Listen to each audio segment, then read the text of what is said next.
जय हिंद सभी को। स्वागत है फिर से शाही क्लासेस के यूट्यूब चैनल पर। आज हम एक्सरसाइज 4.2 12वीं क्लास का मैथ का 4.2 करने से पहले कुछ हमें डिटर्मिनेंट के क्या है प्रॉपर्टीज पढ़ने हैं, यानी सारणिकों के क्या पढ़ने हैं, गुणधर्म पढ़ने हैं। तो पहला जो गुणधर्म है वो कहता है कि सारणिक का मान इसकी पंक्ति और स्तंभों के परस्पर परिवर्तित करने पर अपरिवर्तित रहता है। The value of determinants remains unchanged if its rows and columns are interchanged। इससे कहने का सार है, मतलब है कि मान लीजिए ये कोई डिटर्मिनेंट दिया हुआ है a1 a2 a3 b1 b2 b3 c1 c2 c3। इसके ये जो क्या है रो है और ये क्या है कॉलम है, यानी ये पंक्ति है और ये क्या है आपके स्तंभ है। जितने भी ये स्तंभ है इनको किस में चेंज कर देना है, कॉलम में, यानी पंक्ति में। जितने भी ये पंक्ति हैं इनको किस में चेंज कर देना है, स्तंभ में चेंज कर देना है। देखिए अब है इस गुणधर्म का कि ये a1 a2 a3 यानी पंक्ति को हम क्या किस रूप में लिखना है, स्तंभ के रूप में। a1 इधर आएगा, a2 इधर आएगा और a3 इधर आएगा। फिर ये b1 b2 b3 ये जो हमारा कौन सा कॉलम है, रो है, सेकेंड रो है। कौन सा रो, R2 है। कौन सा है, R2, यानी रो नंबर 2 पंक्ति नंबर 2 है। इसको हम स्तंभ नंबर 2 में क्या कर रहे हैं, चेंज कर रहे हैं। तो क्या आएगा b1 इधर b2 और इधर b3। फिर ये जो है हमारा ये जो रो है R3 इसको हम क्या कर रहे हैं, C3 के रूप में चेंज कर रहे हैं। तो इधर क्या आएगा C1 C2 और C3। ठीक है। अगर हम अपने डिटरमिनेंट यानी सारणिक में क्या कर रहे हैं, पूरे के पूरे रो को हम किस रूप में लिख रहे हैं, कॉलम के रूप में लिख रहे हैं। ठीक है। R1 को हमने C1 बना दिया, R2 को हमने C2 बना दिया और R3 को हमने C3 बना दिया। ऐसा करने के बाद अगर हम इसका डिटर्मिनेंट सारणिक का मान और इसका सारणिक का मान निकाले तो हमारे क्या रहेगा, ये दोनों का दोनों क्या रहते हैं, बराबर रहते हैं। दोनों का जो सारणिक का मान है वो क्या रहेगा, बराबर रहेगा। ठीक है। चलिए एक बात और ध्यान रखेंगे, ये जो है इसको हम लोग ट्रांसपोज यानी परिवर्त भी कहते हैं। जैसे ये क्या होता है, परिवर्त किसका, इस वाले मैट्रिक्स, ये डिटरमिनेंट अगर मान लीजिए ये मैट्रिक्स ए है, क्या है, ये मैट्रिक्स ए का क्या है, डिटरमिनेंट है। तो ये क्या हो जाएगा, परिवर्त ए के परिवर्त का, ए के परिवर्त का ये क्या हो जाएगा, डिटरमिनेंट हो जाएगा। यानी कि transpose of A, transpose of A का क्या है, डिटरमिनेंट है। ठीक है। कौन सा, ये वाला। यानी कि ट्रांसपोज क्या होता है, यानी परिवर्त क्या होता है, एक बार देख लेते हैं। जैसे कोई मैट्रिक्स है ए बराबर a1 a2 b1 b2, तो इसका परिवर्त क्या होता है, ए का परिवर्त क्या होगा,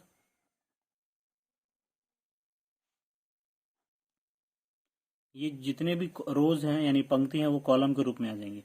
तो a1 इधर होगा और a2 इधर होगा और b1 जो है इधर चला जाएगा और b2 इधर। तो ये क्या है, ए का परिवर्त बोले तो ट्रांसपोज ऑफ ए। ठीक है। तो कहता है कि ए का डिटर्मिनेंट यानी सारणिक का मान और उसके परिवर्त का यानी ट्रांसपोज ऑफ ए के सारणिक का मान हमेशा क्या रहता है, बराबर रहता है। क्या रहता है, बराबर रहता है। ठीक है।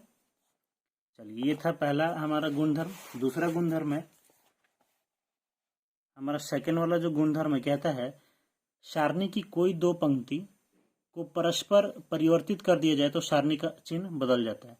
इफ एनी टू रोज और columns of a determinant are interchange the sign of determinant changes. यानी कहता है कि दो पंक्ति या दो कॉलम और दो स्तंभ, ठीक है, कहता है ये वाला गुणधर्म कहता है कि अगर आप का कोई भी इस, जैसे ये रो 1 है, पंक्ति 1 है, ये पंक्ति 2 है और ये पंक्ति 3 है। ठीक है। इनको आपस में एक दूसरे के साथ क्या कर दिया जाए, परिवर्तित कर दिया जाए। जैसे कि हम क्या करते हैं, ये जो b1 है R2 को क्या करते हैं, ऊपर ले जाते हैं और R1 को नीचे। तो जब रो दूसरे वाले पंक्ति को पहले वाले पे ले जाएंगे तो क्या लिखेंगे, b1 b2 और b3। इधर क्या आ जाएगा, a1 a2 a3 और इसमें कोई चेंजेस नहीं है तो c1 c2 तो c3। अगर हम ऐसा करते हैं, आपस में क्या करते हैं, आपस में रो में पंक्ति पंक्ति में और स्तंभ स्तंभ में अगर आपस में क्या कर रहे हैं, परिवर्तित कर रहे हैं, तो इसका जो सारणी का मान आएगा, ये वाला जो सारणी का मान आएगा, ये अगर मान लीजिए इसका सारणी का मान क्या है, अगर 3 है तो इसका सारणी का मान क्या हो जाएगा, इसका साइन बदल के -3 हो जाएगा। अगर इस वाले सारणी का मान आता है हमारा -3, तो इस सारणी का मान क्या होगा इस वाले का, इसका हो जाएगा हमारा +3। ठीक है, यानी कि क्या करना है, अगर इसके रो को यानी इस पंक्तियों को आपस में क्या कर रहे हैं, परस्पर यानी आपस में क्या कर रहे हैं, चेंजेस कर रहे हैं। ठीक, तो उसमें क्या हो जाएगा, जो डिटर्मिनेंट यानी सारणी का जो चिन्ह है वो क्या हो जाता है, बदल जाता है। अगर माइनस होगा तो प्लस में हो जाएगा और प्लस है तो माइनस में हो जाएगा। ये रो के साथ भी होता है और इसी के साथ साथ कॉलम के साथ भी होता है। अगर कॉलम में हम देखें कि क्या करते हैं, अगर यही वाला जो सारणिक है इसमें हम क्या करते हैं,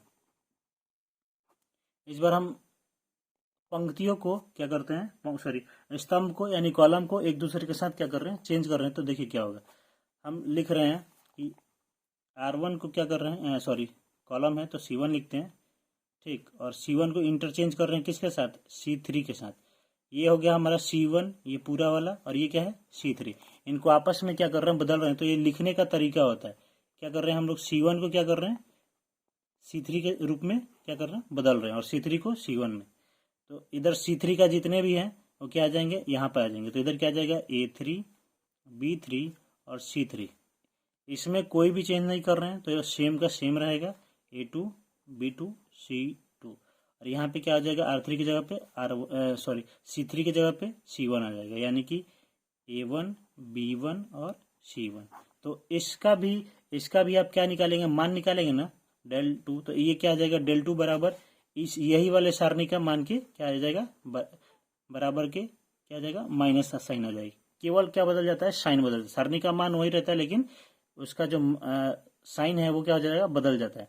अगर माइनस है तो प्लस हो जाएगा और प्लस है तो माइनस हो जाएगा। ठीक, चलिए तीसरे गुणधर्म की तरफ बढ़ते हैं। ये कहता है कि यदि सारणी की कोई भी 2 पंक्तियां या स्तंभ समान है तो उसका जो सारणी का मान है वो क्या होगा, 0 होगा। कहता है इफ एनी 2 रोज और columns are identical then determinant is equal to 0। मतलब जैसे ये हमारा कोई सारणिक है जिसका ये R1 कितना है, रो 1 यानी पंक्ति पहला, और ये है हमारा R2 और ये है हमारा R3।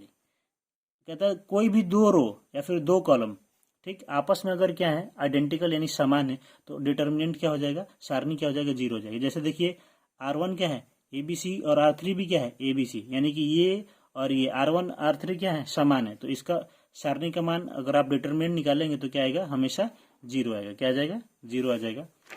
अब हम बात करते हैं चौथे वाले गुणधर्म के बारे में। कहता है सारणी की किसी एक पंक्ति अथवा स्तंभ के प्रत्येक अवयव को एक अचर के से गुना करते हैं। If each element of a row of a determinant is multiplied by a constant k, then its value gets multiplied by k. इस प्रॉपर्टी गुणधर्म का कहने का मतलब है कि अगर कोई सारणी ये A1 A2 A3 B1 B2 B3 C1 C2 C3 है, और कोई दूसरा सारणिक है del1 बराबर K1 K A1 K A2 K A3 B1 B2 B3 C1 C2 C3, तो इसका इस सारणिक का जो मान होगा, ठीक, वो K टाइम्स ऑफ किसके, इसके बराबर होगा। यहाँ से K क्या आ जाएगा, अगर एक साथ कॉमन लेना चाहे तो यहाँ से क्या आ जाएगा, कॉमन। तो डेल बराबर क्या हो जाएगा, del1 बराबर K गुना में A1 A2 A3 B1 B2 B3 और C1 C2 C3। ठीक है, यानी इसका जो मान है ये K गुना K टाइम्स हो जाएगा किसका, K गुना हो जाएगा किसका, इसके बराबर। del1 बराबर K गुना में del के बराबर। ठीक है, ये था हमारा चौथा प्रॉपर्टी। पांचवा प्रॉपर्टी क्या है कि अगर कोई भी आपका सारणिक इस फॉर्म में दिया हुआ है, इस रूप में दिया हुआ है, तो आप इसको ऐसे भी लिख सकते हैं, del बराबर A1 A2 और A3, इधर ये सेम B1 B2 B3 और C1 C2 C3। ठीक, प्लस है तो प्लस del1 del2 del3, फिर से ये B1 B2 B3 हो जाएगा, B1 B2 B3 और C1 C2 C3। ठीक है, अगर कोई भी सारणिक इस रूप में दिया है तो यानी डिटर्मिनेंट इस रूप में दिया है तो आप क्या करेंगे, ऐसे भी लिख सकते हैं। ठीक है, ये था हमारा 5वां गुणधर्म। छठे गुणधर्म की बात करते हैं। कहता है यदि एक सारणी के किसी पंक्ति या स्तंभ के प्रत्येक अवयव में दूसरी पंक्ति या स्तंभ के संगत अवयव के समान गुणजों को जोड़ दिया जाता है तो सारणी का मान वही रहता है। यानी कहने का मतलब है कि अगर जैसे मान लीजिए ये डिटरमिनेंट दिया हुआ है, ठीक, इसमें अगर आप इसकी देखिए ऑपरेशन होता है, कैसे ऑपरेशन का लिखने का तरीका क्या होता है, यानी संक्रिया लिखने का तरीका क्या होता है। जैसे आप किसी भी रो में कुछ करना चाहें, जैसे ये क्या है, पंक्ति कौन सा है, R1 है, ये कौन सा है, R2 है, और ये कौन सा है, R3 है। जिस प्रकार हम रो में कर रहे हैं उस प्रकार हम लोग कॉलम में भी कर सकते हैं। ठीक, यानी स्तंभ में भी कर सकते हैं, कोई दिक्कत नहीं होगा।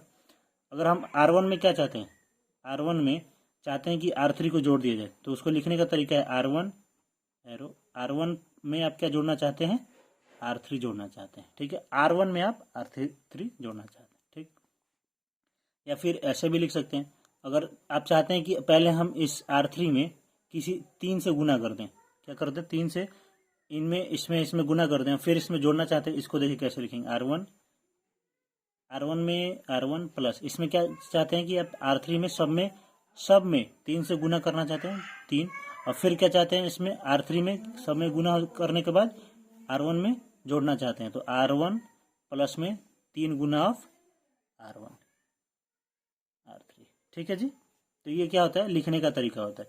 तो ये जो गुणधर्म है, ये छठा वाला, यही कहता है कि अगर आप इस टाइप का कोई संक्रिया करना चाहते हैं, यानी ऑपरेशन करना चाहते हैं, तो सारणी के मान पर कोई भी असर नहीं पड़ेगा। यानी डिटरमिनेंट क्या रहेगा, वही पहले वाला ही सेम रहेगा, पहले वाला ही रहेगा।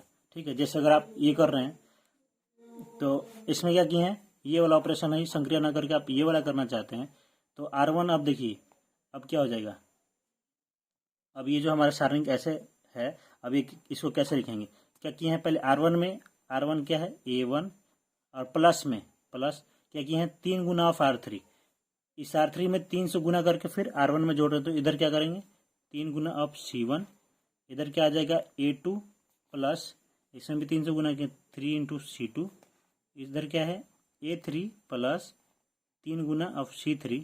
अब इधर ये सेम है, इसमें कुछ नहीं कर रहे हैं तो उसको वैसे ही लिखना है B1 B2 B3 C1 C2 C3।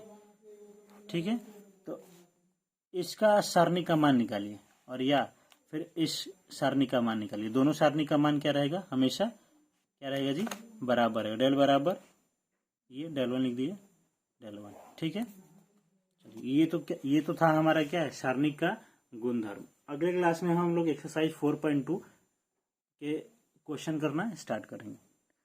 ठीक है, अगर वीडियो अच्छा लगा तो लाइक करें और सब्सक्राइब करें, साथ में शेयर भी करें, ये मोटिवेट करने का काम करता है मेरे लिए। ठीक है, थैंक यू, जय हिंद।